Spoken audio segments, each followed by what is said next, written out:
여호와 이레, 여호와 이레 무슨 뜻이죠? 여호와께서 여호와께서 준비하셨다. 여호와께서 준비해 주신다. 우리가 여러분 그래서 이 이레라고 하는 이 말을 많이 이렇게 자주 사용합니다. 제가 먹어본 곱창집 중에 제일 맛있는 곱창집 이름이 이레 곱창이었습니다. 정말 맛있는 곱창집인데 제가 그 집에서 곱창의 참맛을 얻을 만큼 제가 생각했습니다. 하나님께서 곱창의 참맛을 주시기 위해서 이레 곱창집으로 준비하셨구나. 그런 생각을 잠깐 해보았습니다. 이레라고 하는 말을 이 가게의 상호에 붙이면서 얼마나 많은 기도를 했을까 그 생각을 한 거예요. 얼마나 이 식당을 개업을 하면서 또 손님들이 와야 되잖아요. 손님들도 오고 음식도 계속해서 맛있어야 되고 또 이게 한결같은 똑같은 그 곱창이 계속해서 공급이 돼야 되잖아요. 공급망도 끊어지면 안 되고 이 여러 가지 이 식당을 운영하는 그런 모든 일들을 이분이 준비하면서 하나님께서 준비하신 이 사업장을 통해서 준비하신 은혜를 우리에게 주시고자 하는구나 이렇게 기도하는 마음으로 그 이름을 정했구나 그런 것을 느끼게 되었습니다. 우리가 여호와 이레라는 말을 정말 좋아합니다. 그리고 우리가 살아가다 보면 나도 모르게 하나님이 예비해 주실 거야. 하나님이 준비해 주실 거야. 이런 말을 하게 되거든요. 그런 말을 왜 하게 됩니까? 하나님이 예비해 주실 거야. 준비해 주실 거야. 이런 말을 왜 합니까? 우리가 지금 한 치 앞도 알 수 없어요. 그리고 결론이 어디에서 어떻게 날지 아무도 몰라요. 결론이 어디에서 어떻게 날지. 어떤 과정 속에 있는데 그 과정 속에서 하나님께서 그래 그만하면 됐다. 그만하면 괜찮아. 그만하면 너무 좋아. 이런 말을 듣고 싶은데 그 과정까지 가는데 험난하고 쉽지 않단 말이죠. 오늘 여기 말씀 보세요. 10절에 살벌한 표현이 나옵니다. 아버지가 아들에게 지금 칼을 잡고 아버지가 아들을 어떻게 하려고 합니까? 칼을 잡고 지금 성경의 표현이 참 살벌합니다. 그 아들을 잡으려 하니. 이게 뭡니까 도대체? 그 아들을 잡으려 하니. 굉장히 이게 아주 사실적인 묘사입니다. 이 아들을 정말 제물로 바치려고 하는 그 마음이 진짜 있구나. 하나님께 드리려고 하는 그 마음이 정말 있구나. 조금 이 일이 진행되는 조금 앞으로 가서 볼까요? 아들이 묻습니다. 아버지, 장작도 있고 우리가 가서 예배할 하나님께 예배할 그 장소도 정해졌는데 제물은 어디에 있나요? 아들이 묻습니다. 제물은 어디에 있나요? 아버지가 바로 너야. 이렇게 이야기하겠습니까? 아버지가 너야. 찢어지는 가슴을 안고 그렇게 말을 못하죠. 하나님이 준비해 주실 거야. 하나님이 준비해 주실 거야.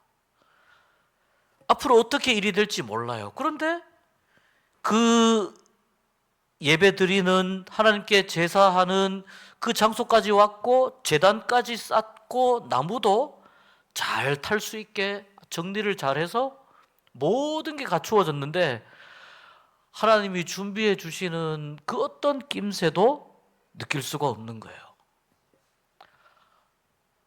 아브라함이 생각합니다. 22장 1절에 뭐라고 이야기하냐면 하나님이 아브라함을 시험하려고 했다고 이렇게 말씀해요. 하나님이 아브라함을 시험하려고. 그런데 지금 아브라함은 이게 21장 1절에 하나님이 아브라함을 시험한다 이 말은 아브라함에게 야, 너 이제 그 중간고사 칠 거야. 종합시험 칠 거니까 준비하고 있어. 그런 의미가 아니에요. 아무런 이 일에 대한 어떤 설명도 없이 하나님이 이야기하신 거예요. 이 21장 1절은 무슨 뜻이냐면 결과적으로 나중에 이 사건이 마무리 지어지고 나서 보니까 하나님이 나를 정말 시험하신 거구나. 하나님이 나를. 그런데 그 과정은 하나님이 아브라함에게 이야기하신 과정은 사람의 입장에서는 이해하기 어려운 거라는 거예요. 사람의 입장에서는 하나님, 이건 불합리합니다. 하나님, 이거는 너무합니다. 하나님, 이거는 제가 아무리 생각을 해도 이해하지를 못하겠습니다. 이렇게 반응할 수 있는 하나님의 명령입니다. 결과론적으로 아브라함이 고백한 것이 하나님이 나를 시험하신 거구나 이고, 그 당시에 아브라함은 도대체 이게 웬 마른 하늘의 날벼락이야, 이런 느낌으로 하나님의 말씀을 지금 받습니다. 여러분, 살아오시면서 하나님께서 말씀하시거나 어떤 상황 속에서 하나님이 메시지를 주실 때 정말 마른 하늘의 날벼락 같은 그러한 상황, 그러한 사건, 그런 일들 속에서 도저히 내가 이해할 수 없고 생각할 수 없는, 이건 불합리합니다. 하나님, 이건 하나님 너무합니다. 그런 일들이 있으셨습니까? 그런 메시지나 그런 사건이 있으셨습니까? 아브라함의 인생에서 이 사건을 성경이 기록하고 있는 것은, 오늘 우리에게까지 이 사건을 우리에게 가르쳐주고 있는 것은, 살아가면서 누구나 아브라함이 겪는 그 당혹감과 고통스러움, 도저히 자기의 생각으로는 이 하나님이 만들어 놓으신 이 시험의 틀을 벗어날 수 없는, 비껴갈 수 없는 그러한 비슷한 상황에 어느 누구든지 예외 없이 그런 상황을 만날 수 있다라는 것을 이야기하고 싶은 거예요.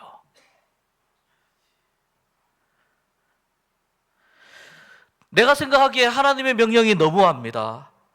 하나님 비합리적이에요. 받아들이기 어렵고 순종하기 너무 어렵습니다. 하나님은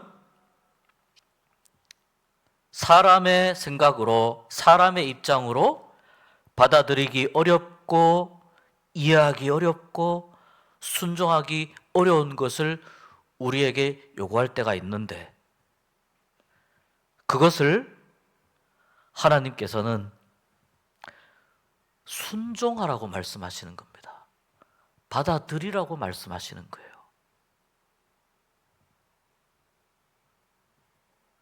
왜 그러실까요? 그것이 믿음이기 때문에 그래요.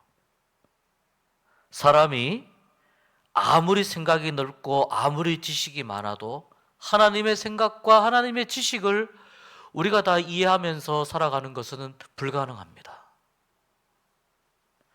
여러분, 우리는 너무나도 쉽게 예수님의 십자가를 이야기하지만 예수님의 십자가는 불합리한 일을 하나님이 행하신 일입니다.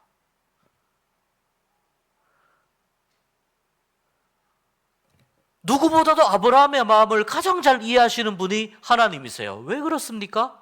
하나님도 외아들을, 우리를 구원하기 위해서 죽이셨잖아요. 외아들을. 우리가 예수님 믿습니다, 예수님 고백합니다. 이것은 무슨 뜻이냐면, 예수님이 나의 구주입니다. 무슨 뜻이냐면, 하나님께서 행하신 그 모든 불합리한 일들을 내가 다 이해할 수는 없지만, 하나님, 중요한 것은 그 일 때문에 내가 구원받았다는 사실을 내가 믿고 고백합니다. 내가 받아들입니다. 이것을 우리에게 가르쳐 주기 위함이라는 겁니다. 믿음은 그런 거예요, 여러분. 사람이 생각하고 있는 이성적이고 합리적이고 상식적인 것은 너무나 중요하고 좋은 것이죠. 그 상식적인 것 너머에 있는 하나님의 구원의 은혜를 맛보게 하기 위해서 하나님은 어떤 일을 하시느냐? 이해할 수 없는 일들을 때로는 겪게 하시고, 때로는 우리에게 이해할 수 없는 일들에 순종하라고 명령하시는 겁니다.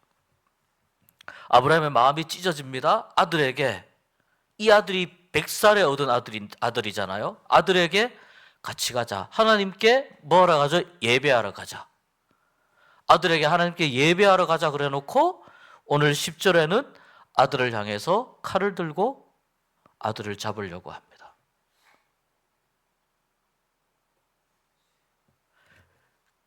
끝까지 순종하는 아브라함의 모습을 볼 수 있습니다. 아들을 잡으려고 하는 바로 그때, 그 순간에 하나님의 음성이 들려오는 거예요. 그 순간에 하나님의 음성이 들려오면서 이 아들을 죽이지 말아라. 왜냐하면 너의 순종을 내가 다 보았기 때문이다. 너의 순종을 내가 다 보았기 때문이다. 이 아들 안 죽여도 된다. 그리고 하나님께 바칠 순양을 준비하셔서 그 양을 제물로 드리게 하시고, 아브라함의 입에서 하나님이 이 산에서 준비해 주셨구나. 뭘 준비해 주셨습니까?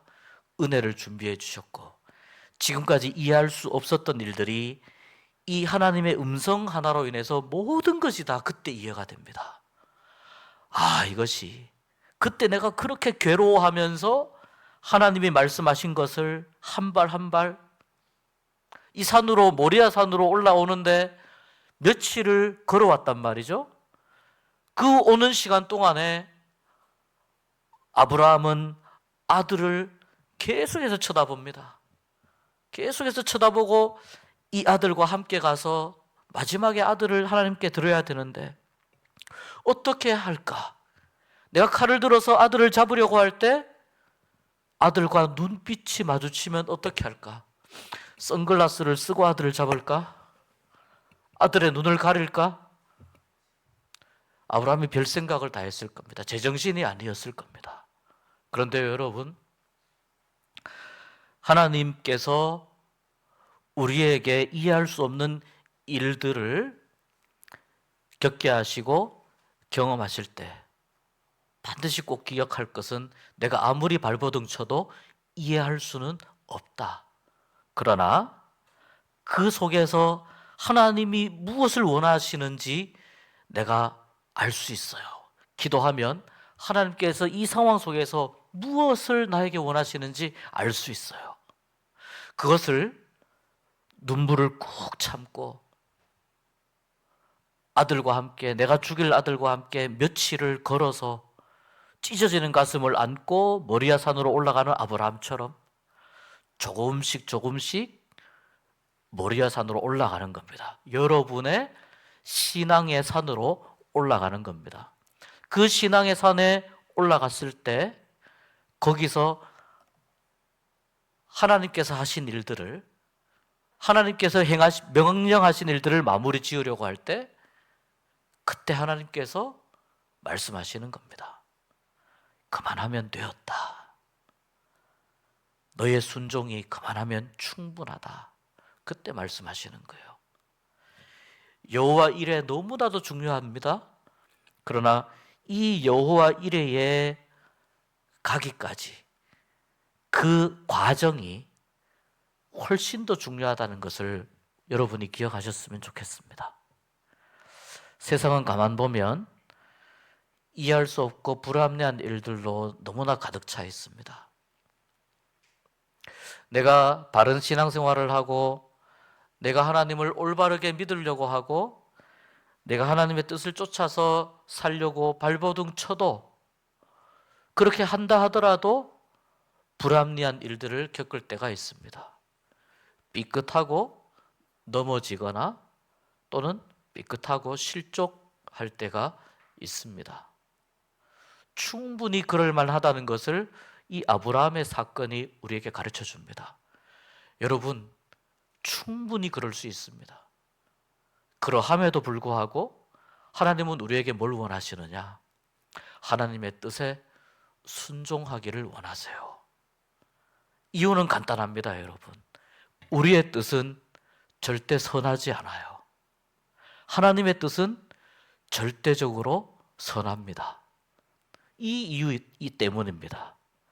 우리의 뜻은 선하지 않지만 하나님의 뜻은 절대적으로 선하기 때문에 하나님의 뜻에 우리가 순종해야 하는 것입니다. 그렇게 할 때 여호와 이레의 은혜가 우리에게 있게 될 줄 믿습니다. 여호와 이레까지 가는 과정을 겪고 계시는 분들이 있다면, 그 과정을 경험하고 계시는 분들이 있다면 절대 거기에서 멈추지 마십시오. 아직 여호와 이레는 오지 않았습니다. 그렇다면 하나님께서 거기까지 가도록 그렇게 이끄시고 거기까지 가도록 그렇게 기다리시는 하나님의 그 멈추라고 하는 그 순간까지 참고 인내하고 순종해서 갈 때, 그때 우리에게 여호와 이레가 주어집니다. 또 한 가지 중요한 것이 있습니다. 내가 지금까지 겪고 있는 것들 중에 당연하다고 생각하는 것들이 있어요. 그런데 그것이 당연한 것이 아니에요. 이스라엘 백성들에게 이른 비와 늦은 비가 필요한데, 이른 비는 딱딱한 메마른 땅이 부드럽게 되어서 경작하기 좋게 만들어주는 비가 이른 비입니다. 농사를 시작하게 경작할 수 있도록 도와주는 비가 이른 비입니다. 늦은 비는 그 힘겹게 지은 농사가 결실하기 위해서 씨앗을 키울 영양분을 공급하기 위해서 늦은 비가 내려줘야 됩니다. 그래야 결실합니다. 그래서 이른 비와 늦은 비가 이스라엘 백성들에게 꼭 필요한데 하나님이 이 비를 주시겠다고 약속하셨거든요. 그래서 여러분, 이른 비와 늦은 비를 하나님께서 우리의 가장 완벽한 타이밍에 하나님이 채워주신다. 비가 오면 그것이 뭐예요? 당연하다고 여기는 것이 아니고 그것이 여호와 이레예요. 날이 따뜻해지면 그것이 여호와 이레입니다. 일상 속에서 지극히 당연한 것들, 내가 누려왔던 모든 것들, 이렇게 예배하고 이렇게 찬양하고 기도할 수 있는 이 모든 것들, 지극히 당연하다고 생각해 왔지만 그것이 여호와 이레의 은혜라는 겁니다. 우리가 이 여호와 이레의 은혜를 자주 놓치며 살아갑니다. 꼭 기억하시면 좋겠습니다. 비가 오면 하나님이 준비하신 비를 주시는구나. 예배 시간이 되면 하나님이 예비하신 은혜를 주시기 위해서 나에게 예배할 수 있도록 이끌어 주시는구나. 어떤 일의 과정에 있다 할지라도 그래, 그 길의 끝에 가면 거기서 하나님이 그만하면 괜찮다 인정해 주시고 기억해 주시고 위로해 주시고 너에게 너의 아들 죽이지 않아도 괜찮다고. 너의 순종하는 그 신앙과 삶을 보았다고 하나님께서 여호와 이레를 우리에게 허락하실 겁니다. 그러니 여러분, 이 여호와 이레, 일상의 여호와 이레와 특별한 여호와 이레를 기억하고 함께 누릴 수 있는 여러분이 되시기를 주님의 이름으로 축복합니다.